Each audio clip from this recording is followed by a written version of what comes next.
ಓಂ ನಿತ್ಯ ಜಗದ್ಧಾತ್ರೆ ನಿತ್ಯಾಯ ಜ್ಞಾನಮೂರ್ತೆ ಪೂರ್ಣಾನಂದಾಯ ಹರೇ ಸರ್ವೇಜ್ಞ ನಮಃ. ಯಸ್ಮಾದ್ ಬ್ರಹ್ಮೇಂದ್ರ ರುದ್ರಾದಿ ದೇವತಾನಾಂ ಶ್ರೀ ಜ್ಞಾನ ಹರೇ ಗುರುವೇ ನಮಃ.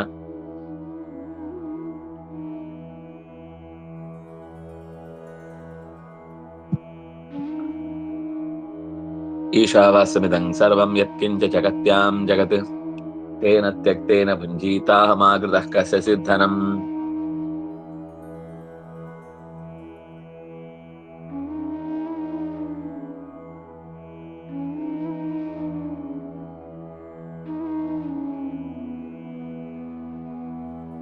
ಅಂಧಂತಮ ಪ್ರವಿಶಂತಿ ಸಂಭೂತಿಮುಪಾಸತೆ ತತೋ ಭೂಯ ಇವ ತೇ ತಮೋ ಯವು ಸಂಭೂತ್ಯಾಂಗ್ರತಾಃ. ಅನ್ಯದೇವಾಹು ಸಂಭವಾದನ್ಯದಾಹುರ ಸಂಭವಾತಿ ವಿಚಚಕ್ಷಿರೇ. ಸಂಭೂತಿಂಚ ವಿನಾಶಂಚ ಯಸ್ತದ್ವೇದೋ ಭಯಂ ಸಹ ವಿನಾಶೇನ ಮೃತ್ಯುಂ ತೀರ್ತ್ವಾ ಸಂಭೂತ್ಯಾಮೃತಮಶ್ನುತೆ.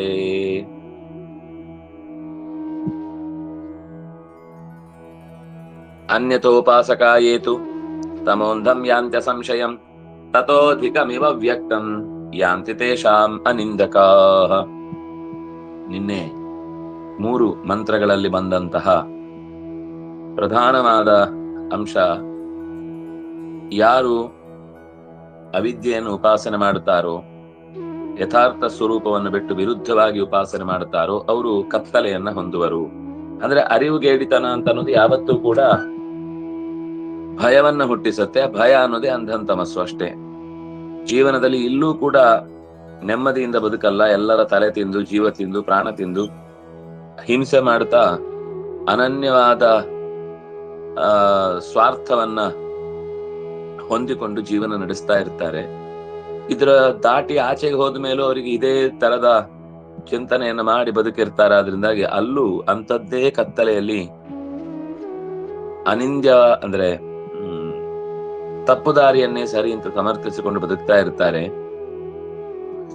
ಇನ್ನು ಕೆಲವೊಮ್ಮೆ ಯಾರು ಕೇವಲ ತತ್ವಜ್ಞಾನದಲ್ಲಿ ಮಾತ್ರ ಆಸಕ್ತರಾಗಿರ್ತಾರೆ, ಉಳಿದ ತಪ್ಪು ದಾರಿಗಳನ್ನೆಲ್ಲ ತಪ್ಪು ಅಂತ ತಿಳಿಯುವುದಿಲ್ಲ ಮತ್ತು ತಪ್ಪನ್ನು ವಿರೋಧಿಸುವುದಕ್ಕೆ ಹಿಂದೆ ಸರಿತಾರೋ, ಅದು ಒಂದು ದಾರಿ, ಇದು ಒಂದು ದಾರಿ, ಇದು ಒಂದು ನಮಗೆ ಅನುಕೂಲಕರವಾದ ಮಾರ್ಗ, ಅದು ಒಂದು ಉಪಯುಕ್ತವಾದ ಮಾರ್ಗ, ಅವ್ರು ಆ ದಾರಿಯಲ್ಲಿ ಹೋಗ್ತಾರೆ, ನಾವು ಈ ದಾರಿಯಲ್ಲಿ ಹೋಗ್ತೇವೆ ಅಂತ ಎಲ್ಲರಿಗೂ ಬೆಣ್ಣೆ ಹಚ್ಚುವ ರಾಮಾಯ ರಾವಣಾಯ ಸ್ವಸ್ತಿ ಅಂತನ್ನುವಂತಹ ವ್ಯಕ್ತಿತ್ವ ಏನಿದೆ ಅದು ಇನ್ನೂ ನಿಂದ್ಯವಾದದ್ದು.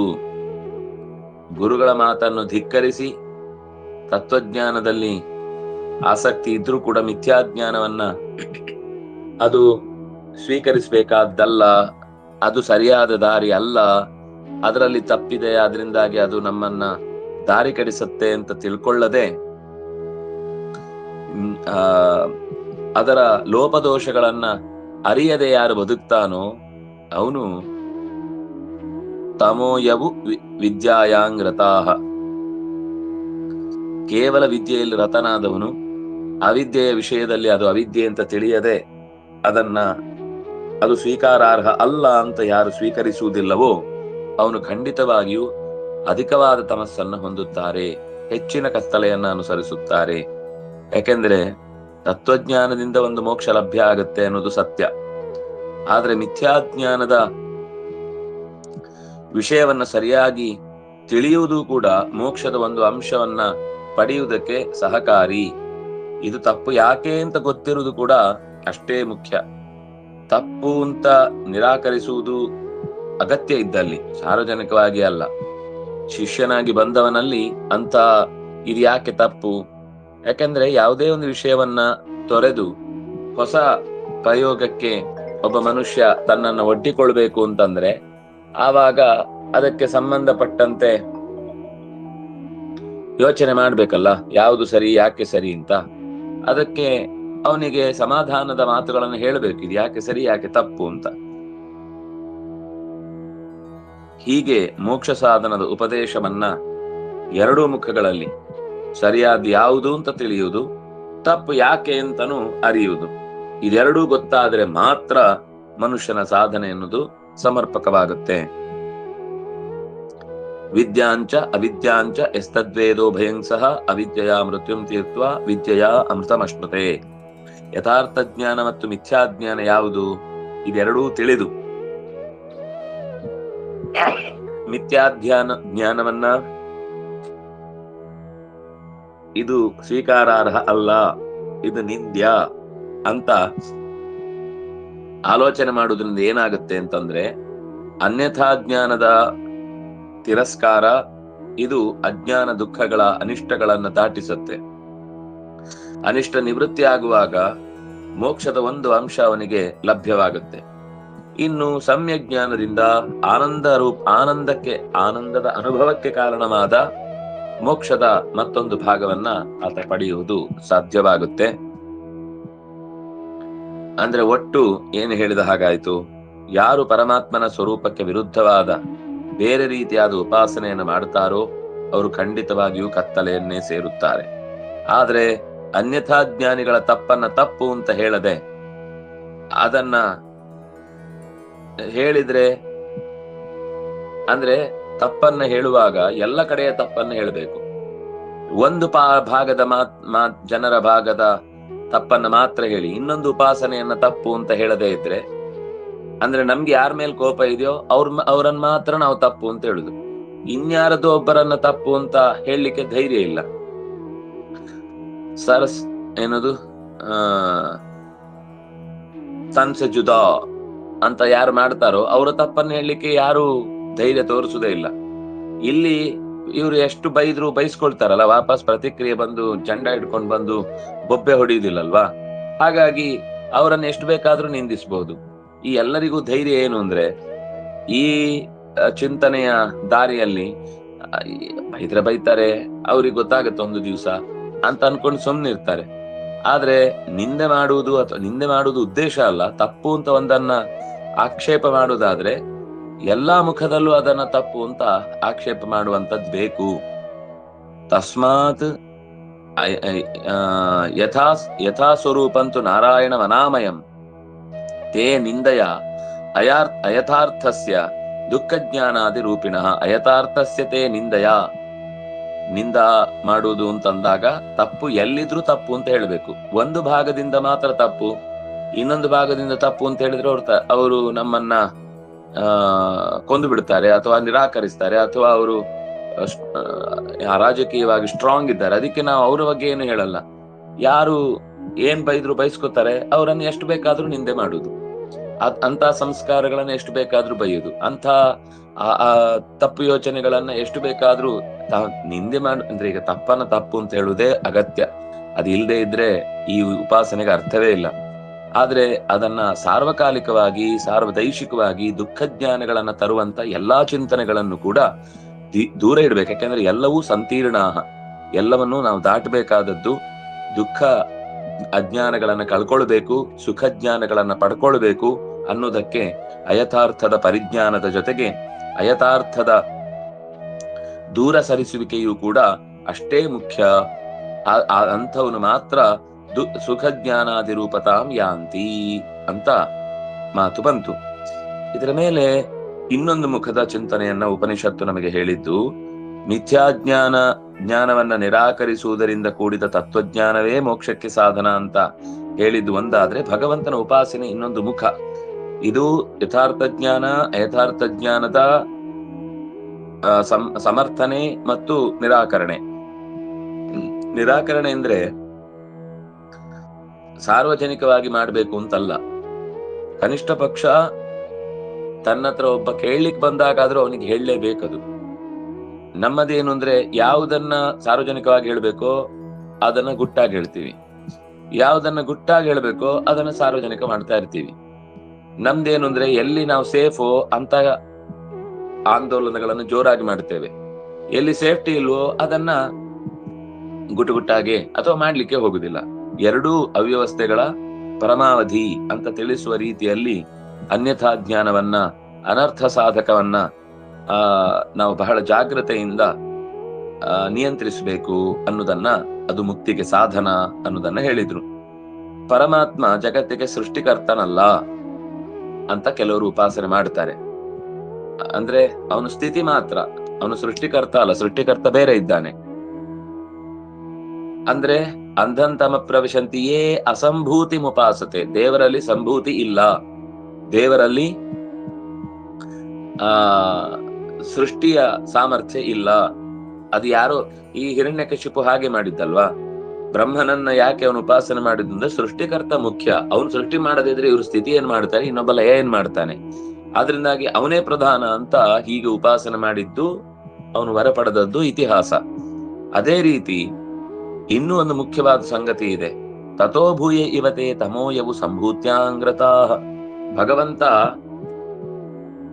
ಸೃಷ್ಟಿಕರ್ತ ಮಾತ್ರ, ಸಂಹಾರ ಎಲ್ಲ ಬೇರೆಯವರು ಮಾಡ್ತಾರೆ ಅಂತ ಈ ರೀತಿಯಾದ ಉಪಾಸನೆ ಮಾಡುವ ಇನ್ನೊಂದು ಮುಖ ಇದೆ.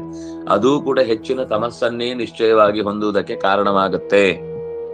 ತಥೋ ಭೂಯ ಇವತೆ ತಮೋಯವು ಸಂಭೂತ್ಯಾಂಗ್ರತ. ಇಲ್ಲ ಅಂತ ಮಾತುಗಳು ಬರ್ತಾವೆ, ಆದ್ರಿಂದ ಸೃಷ್ಟಿ ಮಾಡ್ಬೋದು, ಆದ್ರೆ ಸರ್ವಸಮರ್ಥ ಕೊನೆಗೆ ಎಲ್ಲವನ್ನು ನಾಶ ಮಾಡುವ ಶಕ್ತಿ ಅದು ಇವನಿಗಿಲ್ಲ ಅಂತ ಕೇವಲ ಉಪಾಸನೆಯನ್ನು ಮಾಡುವಾಗ ಸೃಷ್ಟಿಯಾದಿ ವಿಷಯಗಳಲ್ಲಿ ಮಾತ್ರ ಉಪಾಸನೆ ಮಾಡಿ ಇನ್ನುಳಿದ ವಿಷಯಗಳನ್ನ ಪರಮಾತ್ಮನಲ್ಲಿ ಕಾಣುವುದಿಲ್ಲ ಮತ್ತು ಇತರರಲ್ಲಿ ಇದೆ ಅಂತ ಅನ್ನೋದನ್ನ ನಿರಾಕರಿಸುವುದಿಲ್ಲ ಅಂತಂದಾಗ ಅವನು ಅತ್ಯಂತ ಹೆಚ್ಚಿನ ಕತ್ತಲೆಯನ್ನು ಅನುಭವಿಸ್ತಾನೆ. ಪರಮಾತ್ಮ ಸೃಷ್ಟಿಕರ್ತ, ಇದು ಮೋಕ್ಷದ ಪಡೆಯುವಿಕೆಗೆ ಒಂದು ಪ್ರಮುಖವಾದ ಸಾಧನ.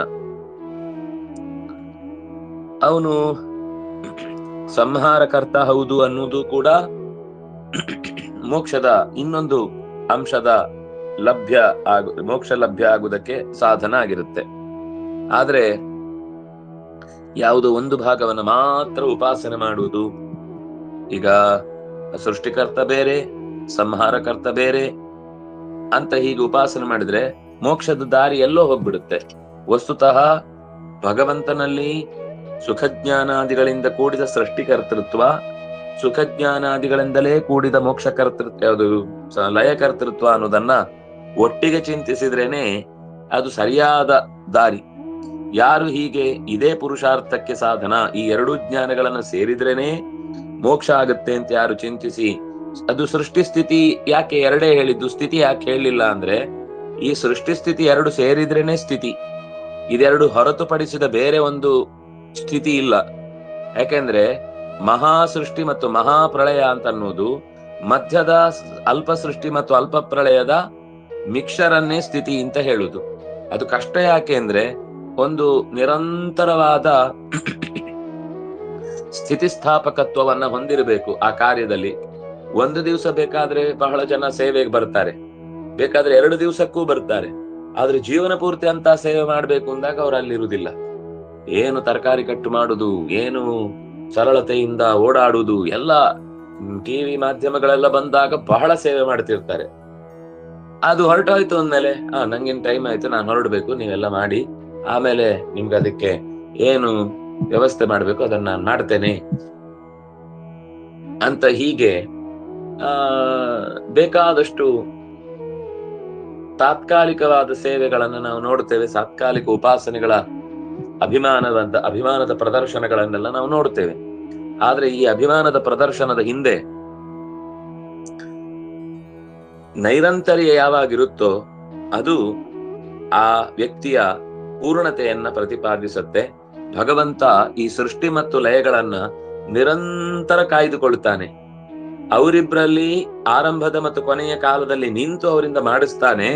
ಆದ್ರೆ ಮಧ್ಯದಲ್ಲಿ ಮತ್ತೆ ಈಗ ಒಂದು ಕಂಪನಿಯನ್ನ ಸ್ಟಾರ್ಟ್ ಮಾಡುದು ಅಥವಾ ಯಾವುದೇ ಒಂದು ಯಂತ್ರವನ್ನ ತಯಾರು ಮಾಡಿದ ಮೇಲೆ ಅದರ ಸರ್ವಿಸ್ ಕೊಡುದಿದೆಯಲ್ಲ, ಜನರಿಗೆ ಅದನ್ನು ತಲುಪಿಸಿದ ಮೇಲೆ ಏನಾದ್ರೂ ತೊಂದರೆ ಆದ್ರೆ ನಾವು ನಿಮ್ ಜೊತೆಗೆ ಇದ್ದೇವೆ ಅನ್ನೋದಕ್ಕೋಸ್ಕರ ನಿರಂತರ ಶ್ರಮ ಹಾಕೋದೇನಿದೆ, ಯಾವಾಗ ಕರೆದ್ರು ನಿಮ್ಮಲ್ಲಿ ಏನೇ ಪ್ರಾಬ್ಲಮ್ ಆದ್ರೂ ನಮ್ಗೆ ಹೇಳಿ ಅಂತ ಹೇಳಿ ಅದಕ್ಕೆ ಸರ್ವಿಸ್ ಕೊಡುವುದು ಅಂತ ಉಂಟಲ್ಲ, ಅದು ಬಹಳ ಕಂಪನಿಯ ವ್ಯಕ್ತಿತ್ವವನ್ನು ಕಾಪಾಡುವಂತಹ ವರ್ತನೆ. ಜಗತ್ತನ್ನ ಸೃಷ್ಟಿ ಮಾಡಿ ಮತ್ತೆ ಅದರ ಕರ್ಮಾನುಸಾರವಾಗಿ ಮತ್ತೆ ಅದರ ಹುಟ್ಟುವಿಕೆಯಿಂದ ಅದಕ್ಕೇನೇನ್ ಲಭ್ಯವಾಗಬೇಕೋ ಅದೆಲ್ಲವನ್ನು ನಿರಂತರ ಉಂಟು ಮಾಡುವಂತಹ ಭಗವತ್ ವ್ಯಕ್ತಿತ್ವ ಅನ್ನೋದು ಅದು ದಲದ್ವಯಾತ್ಮಕವಾದಂತಹ ಮುಕ್ತಿಗೆ ಪೂರಕವಾಗಿರುತ್ತೆ ಅಂತ ಗೊತ್ತಾಯ್ತು. ಸೃಷ್ಟಿಕರ್ತೃತ್ವವನ್ನ ತಿಳಿಯದವನು ಮತ್ತು ಸಂಹಾರ ಕರ್ತೃತ್ವವನ್ನ ಬಿಟ್ಟವನು ಇಬ್ರು ಕೂಡ ಅನರ್ಹರೇ. ಅದರಲ್ಲಿ ಒಂದು ತಿಳಿದು ಇನ್ನೊಂದು ತಿಳಿಯದಿದ್ರೆ ಅದು ಇನ್ನೂ ಹೆಚ್ಚಿನ ನರಕವನ್ನ ಉಂಟು ಮಾಡುತ್ತೆ. ಇದು ಗೊತ್ತಾದ್ಮೇಲೆ ಅದು ಗೊತ್ತಾಗೇ ಆಗುತ್ತೆ, ಆದ್ರೂ ಅದನ್ನು ನಿರಾಕರಿಸ್ತಾನೆ ಅನ್ನೋದು ಅವನ ದೋಷ.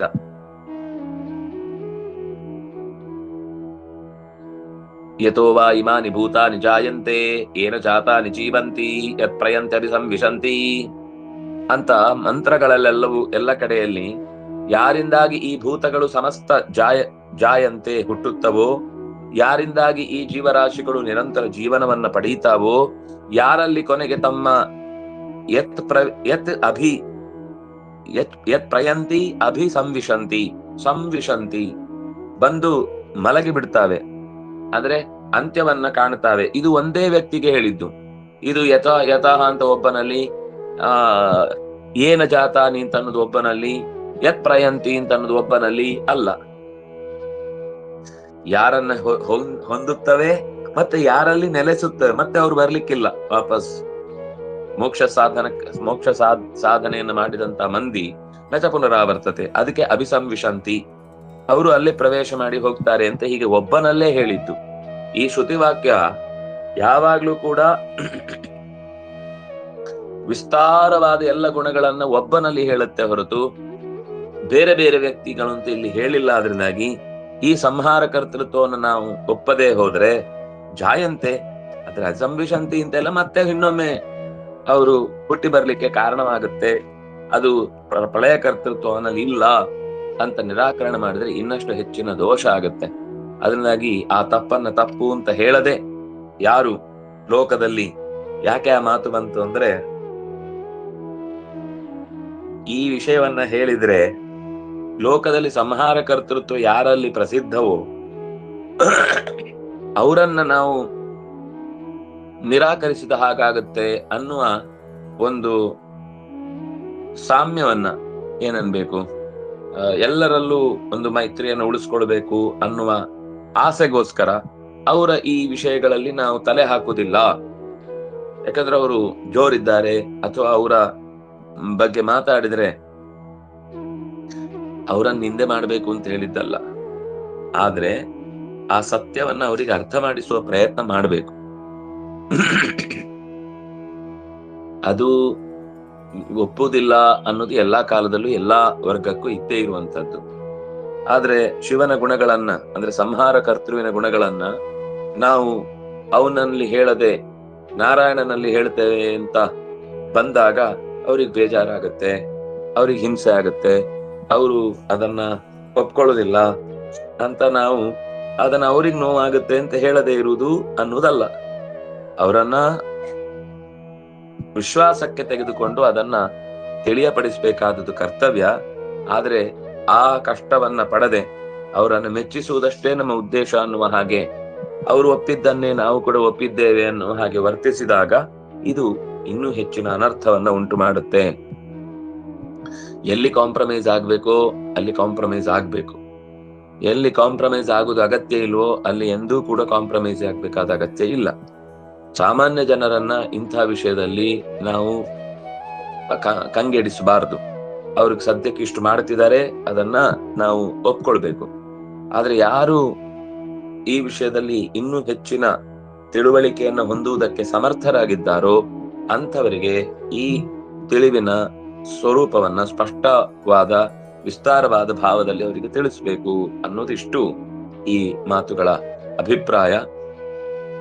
ಯಾರು ಶ್ರೀಹರಿಯ ಏವಂ ಸೃಷ್ಟಿಕರ್ತೃತ್ವಂ ನಾಂಗೀಕುರ್ವಂತಿ ಯೇ ಹರೇಃ ತೇಪಿ ಯಾಂತಿ ತಮೋ ಘೋರಂ ತಥಾ ಸಂಹಾರ ಕರ್ತೃತಾಂ ನಾಂಗೀಕುರ್ವಂತಿ ತೇಪ್ಯೇವಂ ತಥಾ ತಸ್ಮಾತ್ ಸರ್ವಗುಣಾತ್ಮಕಂ ಸರ್ವಕರ್ತಾರಮೀಶೇಷಂ ಸರ್ವಸಂಹಾರಕಾರಕಂ. ಯಾರು ಈ ಸೃಷ್ಟಿಕರ್ತೃತ್ವವನ್ನ ನಾಂಗೀಕುರ್ವಂತಿ, ಹರಿಯ ಸೃಷ್ಟಿಕರ್ತೃತ್ವವನ್ನ ಒಪ್ಪುವುದಿಲ್ಲವೋ ಅವರು ಘೋರಂ ತಮಃ ಯಾಂತಿ, ಕತ್ತಲೆಯನ್ನು ಹೊಂದುತ್ತಾರೆ.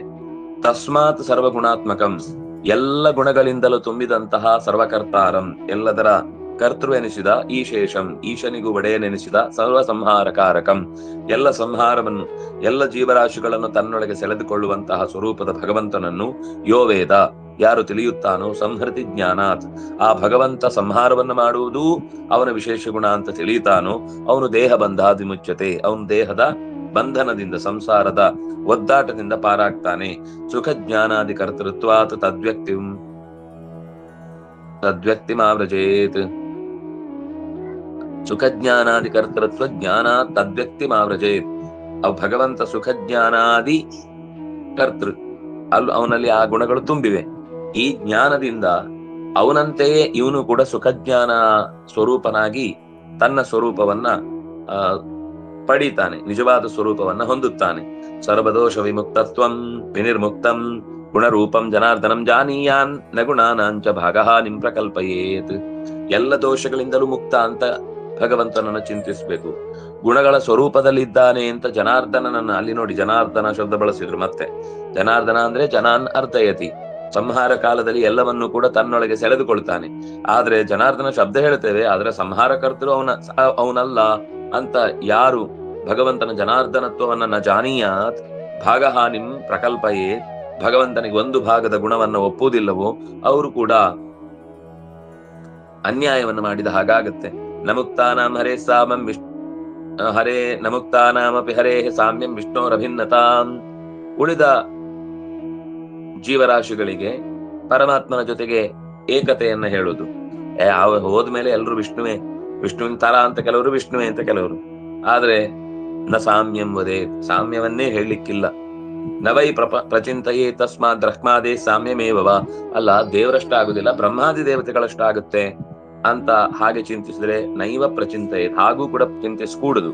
ಮಾನುಷಾದಿ ವಿರಿಂಚಾಂತಂ ತಾರತಮ್ಯಂ ವಿಮುಕ್ತಿಕಂ, ಮನುಷ್ಯನಿಂದ ಹಿಡಿದು ಚತುರ್ಮುಖನ ತನಕದ ಎಲ್ಲ ದೇವತೆಗಳಿಗೂ ಕೂಡ ಅವರವರದ್ದೇ ಆದ ಸ್ಥಾನಮಾನಗಳಲ್ಲಿ ತರತಮ ಭಾವದಿಂದ ಗೌರವಗಳನ್ನು ಸಲ್ಲಿಸಬೇಕು, ಪೂಜೆಯನ್ನು ಅರ್ಪಿಸಬೇಕು, ಅವರು ಭಗವಂತನ ಭಕ್ತರು ಅಂತ ಭಜಿಸ್ಬೇಕು. ಅದರ ಮೂಲಕ ಅವರು ಭಗವಂತನಲ್ಲಿ ನಮಗೆ ಭಕ್ತಿಯನ್ನು ಕೊಡಬೇಕು, ಆ ಮೂಲಕ ನಾವು ಮುಕ್ತಿಯನ್ನ ಪಡೀಬೇಕು ಅನ್ನುವುದೇ ವಿಮುಕ್ತಿಯ ದಾರಿ. ಆದ್ರಿಂದಾಗಿ ತಥೋ ವಿಷ್ಣು ಪರೋತ್ಕರ್ಷಂ ಸಮ್ಯಕ್ ಜ್ಞಾತ್ವಾ ವಿಮುಚ್ಯತೆ, ಯಾರು ವಿಷ್ಣುವಿನ ಪರೋತ್ಕರ್ಷವನ್ನ, ಉಳಿದ ಎಲ್ಲ ದೇವತೆಗಳನ್ನು ತತ್ತ ಸ್ಥಾನದಲ್ಲಿ ಚಿಂತಿಸಿ ತತ್ತಚ್ಛಕ್ತಿಯಾಗಿ ಭಗವಂತನೇ ಅದನ್ನ ಪ್ರಬೋಧನೆಗೊಳಿಸುವಂಥವನು, ಅವನು ಎಲ್ಲದಕ್ಕಿಂತ ಉತ್ಕರ್ಷ, ಅವನು ಎಲ್ಲವನ್ನು ಮೀರಿ ನಿಂತವನು, ಅವನಿಂದಾಗಿ ಜಗತ್ತಿನಲ್ಲಿ ಎಲ್ಲ ಉಳಿದವರಿಗೆ ಜ್ಞಾನ ಸಾಮರ್ಥ್ಯಗಳು ಒದಗುವಂತಹದ್ದು, ಅವನಿಂದಲೇ ಸ್ವರೂಪಭೂತವಾದ ಆನಂದ ಆವಿರ್ಭಾವಗೊಳ್ಳುವಂಥದ್ದು ಅಂತ ಯಾರು ಸಮ್ಯಕ್ ಜ್ಞಾತ್ವ, ಒಳಗಿನ ದೋಷವನ್ನು ಕಳೆಯುವವನೋನೇ, ಗುಣಗಳನ್ನ ಅಭಿವ್ಯಕ್ತಿಗೊಳಿಸುವವನೋನೇ ಅಂತ ಯಾರು ಅಂದ್ರೆ ಸಂಹಾರಕರ್ತೃ ಮತ್ತು ಸೃಷ್ಟಿಕರ್ತೃ ಅಂತ ಚಿಂತಿಸುವುದರ ಒಂದು ಮೂಲ ಉದ್ದೇಶ ಏನು ಅಂದ್ರೆ, ನಮ್ಮೊಳಗೆ ಸೇರಿದ ಎಲ್ಲ ಅವಗುಣಗಳನ್ನ ದೂರೀಕರಿಸಿ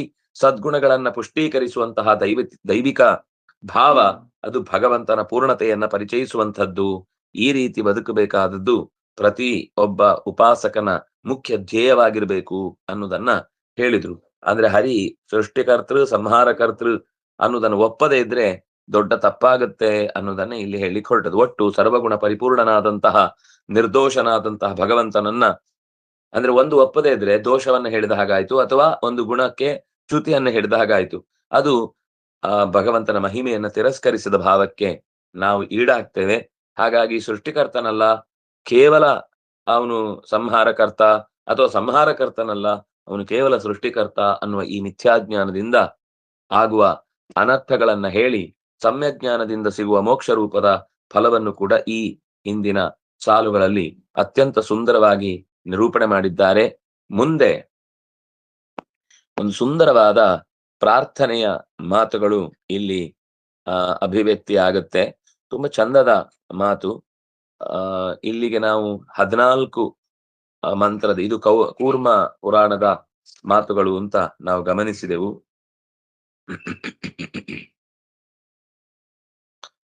ಇಲ್ಲಿ ತನಕ ಬಂದದ್ದು ಮಾನುಷಾದಿ ತಾರತಮ್ಯಂ ವಿಮುಕ್ತಿಗಂ ತಥೋ ವಿಷ್ಣು ಪರೋತ್ಕರ್ಷಂ ಸಮ್ಯಕ್ ಜ್ಞಾತ್ವಾ ವಿಮುಚ್ಯತೆ.